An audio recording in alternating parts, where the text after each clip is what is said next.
نظریے کا نام ہے، وہ حسین جو ہے یہ مکمل فکر کا نام ہے، حسین پاک ایک مکمل انجمن کا نام ہے، حسین پاک جو ہے وہ مکمل ایک مسلک کا نام ہے، حسین پاک اللہ اکبر چودے مسلسل کی دعوت فرحان کا نام ہے، حسین پاک اللہ اکبر غیرتوں کی آبرو کے تحفظ کا نام ہے، حسین پاک اسلاف کی محنتوں کے تحفظ کا نام ہے۔ ہم لوگ کس کے ساتھ کھڑے ہیں؟ امام حسین کے ساتھ کھڑے ہیں، یا پھر یزید بھی چند فٹ کے کسی ایک انسان کا نام صرف نہیں ہے بلکہ یزید بھی ایک نظریے کا نام ہے۔ ہم کس کے ساتھ کھڑے ہیں؟ اللہ اکبر جو لوگ یزیدی نظریے کے ساتھ کھڑے ہیں، لاکھ اپنے آپ کو حسینی کہہ لے، وہ حسینی ہو نہیں سکتے۔ اب یہ نظریات کیا ہے؟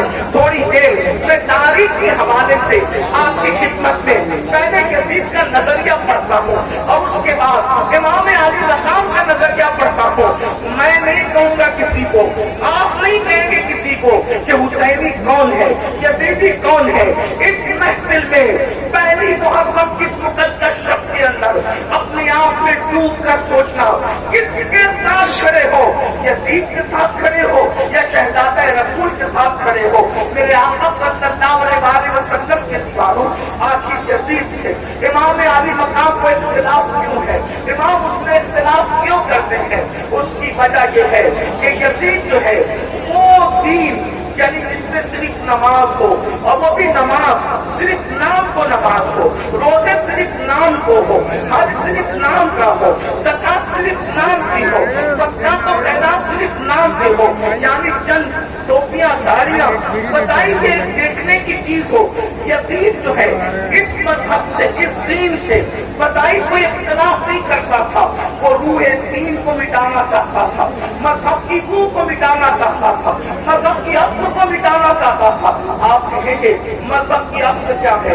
نمبر ایک، سب سے پہلی مذہب کی اصل یہ ہے کہ رسول اللہ صلی اللہ علیہ وسلم سے محبت اپنی جان سے زیادہ کی جائے، اپنے مال سے زیادہ کی جائے، اپنے وطن سے زیادہ کی جائے۔ سب سے پہلی اساس مذہب کی یہ ہے۔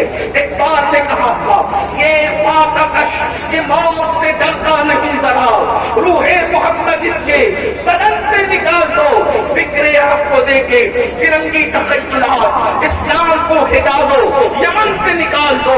وہ رسول اللہ کی عقیدتیں، وہ رسول اللہ کی محبتیں، وہ رسول اللہ کا پیار۔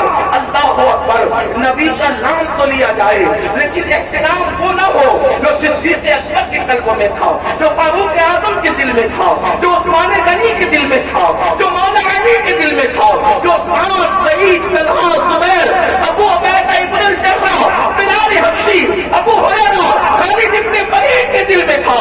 اللہ اکبر، یعنی کہ حضور علیہ السلام کی شخصیت ایک عام انسان کی طرح رہ جائے۔ میں جتنے حوالے آپ کے سامنے جتنی باتیں کر رہا ہوں انشاءاللہ اس کے حوالے یقیناً میں آپ کو دینے کے حوالے سے تیار ہوں، لیکن آپ تھوڑا سا اس کو پہلے سماعت کر لیں۔ اللہ اکبر، اس کے بعد یزید کا انداز یہ تھا، اللہ مسلمان اور کافر کے درمیان فرق کرنے والی چیز نماز ہے۔ صحابہ یہی کہتے رہے کہ ہم رسول اللہ کے ظاہری دور میں مسلمان اور کافر کے درمیان جو فرق کرتے تھے وہ نماز کی وجہ سے کرتے تھے، اور وہاں یزید کا حال یہ تھا۔ اللہ اکبر، بعد میں آپ مروانی دور میں دیکھیں یزید کی فکر، اللہ اکبر، جمعہ کی نماز کا حال یہ تھا کہ جمعہ کا خطبہ اتنا طویل کرنے والے نے طویل کیا کہ عصر کا وقت بھی جانے لگا۔ وہ اللہ اکبر، اللہ اکبر، پھر کیا ہوا؟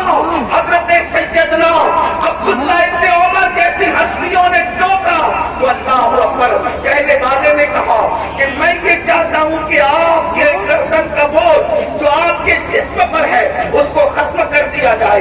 میرے آقا علیہ الصلوۃ والتسلیم کے پیارے دیوانوں، اسی طریقے سے آپ دیکھیں یعنی کہ دین بدلنا، دین کا نام لے کر دین بدلنا، وہ دین جس میں نماز نہ ہو یعنی روح نماز، وہ دین جس کے اندر اللہ اکبر نشے کی مکمل طور پر کوئی رکاوٹ نہ ہو بلکہ نشہ کیا جاتا ہو۔ بلکہ یزید کے بارے میں حافظ ابن کثیر یہاں تک لکھتے ہیں کہ یزید اس نشیڑی کا اور نشہ کرنے والے کا نام ہے کہ جس نے سفر حج میں بھی شراب پینا بند نہیں کیا، اس نے سفر حج